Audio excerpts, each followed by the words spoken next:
Hey, what's up, guys? Back here with another Humidor edition / new pickups vid. Today's video, or should I say this week's video, is going to be more quality versus quantity. That's it. We got a good amount of cigars for you guys, but it's not going to be the 40, 50, 60 cigar haul unpacking that you guys are probably used to seeing at this point. We got 20 cigars a day, and they're all bangers. So, as you can see, we're going to start off with the Rocky Patel Year of the Dragon. So, I actually got these for a pretty good deal. I got this fiver for 140 bucks from Cigar Page, which these go for $35 a stick. So, it's pretty much like getting 4 for $5, but it's 20% off. So, I'm going to take this out of the cellophane here. And as you guys can see, this is a great looking stick.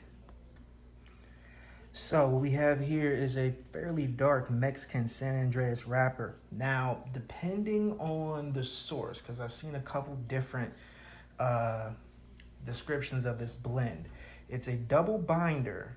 Some say that it's a USA Connecticut double binder with one of the leaves being Connecticut broadleaf. Some say it's a Nicaraguan and Honduran binder combination, but yeah, not really sure what to go off of there, but what we do know is that it's a Mexican San Andreas wrapper and that the filler is Nicaraguan.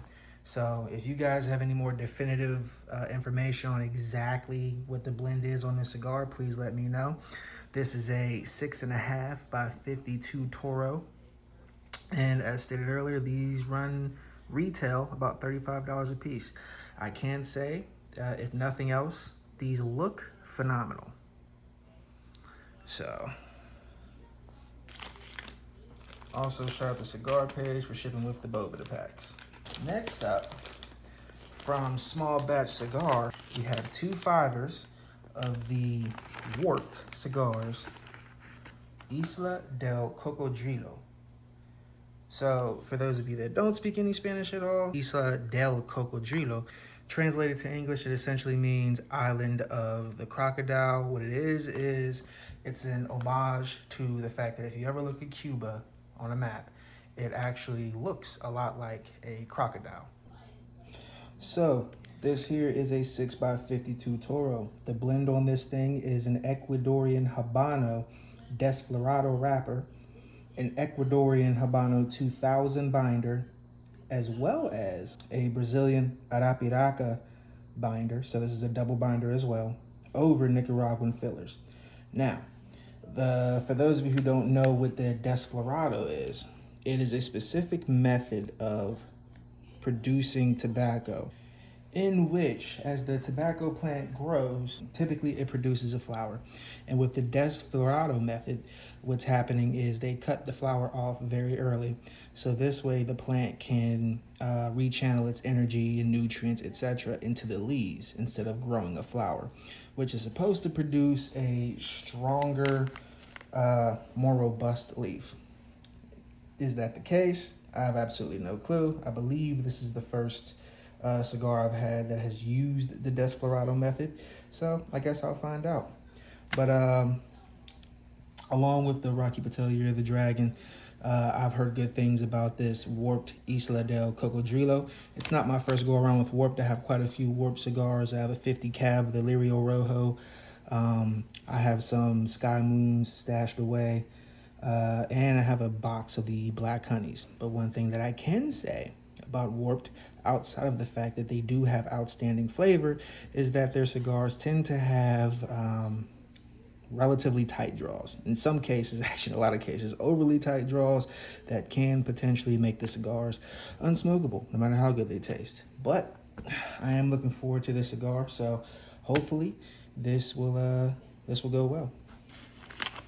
And so hopefully these smoke well. And last but not least, this is a pickup from my local B&M, the same one I regularly mention that gets a lot of the rarer Fuentes because they're one of the better accounts, one of the top accounts for Fuentes in the country. We have here a fiver of Opus 13s, the Opus X Forbidden 13 Sensual. This is a 6 1/4 by 54 ring gauge Bellicoso. And then we also have the Beso Prohibido, which is a 5 3/4 by 52 ring gauge double Robusto. There's really not much to say about these because Fuente tends to play their blends very tight to the chest, and these are no exemption. So we know absolutely nothing about what's in them. About the only thing we can assume with it being an Opus and with it being Fuente is that these are Dominican Puros. That said, though, these were originally brought about to celebrate the 100th anniversary of Fuente. I've only ever heard great things about them, and I'm very much looking forward to smoking one of these eventually. These are going to sit around for a little while. I got a lot of other cigars to smoke and a lot of other cigars to get through, and one thing I have noticed is that if they're not pre-aged, Fuentes tend to do extremely well, especially the Opuses, with a little bit of age put on them. So these are going to sit for a while. That said, I also got these for a fairly decent price. I managed to pick up the Bellicosos for about $40 per stick and the double Robustos for about $35 per stick. By no means cheap cigars, but I do see these regularly marked up to 60, 80, even $100+ per stick, depending on what retailer is selling them. So to get these for 40 and 35 a piece, I'm not gonna complain. Okay, guys, so that wraps up this week's pickups. As I said before, it's not a small haul, but it's definitely not the massive epic hauls you guys are used to seeing from me. But I will say it is definitely a quality haul. So to recap, we have a 5er of the Rocky Patel 2024 Year of the Dragons. We have a 5er of Opus X Forbidden 13s. And we have 2 5ers, or 10, of the Warped Isla del Cocodrilos. So I hope you guys enjoyed this new pickups vid, and I'm so glad to have every single last one of these cigars in the collection, and I can't wait to smoke them all. Catch you guys next time.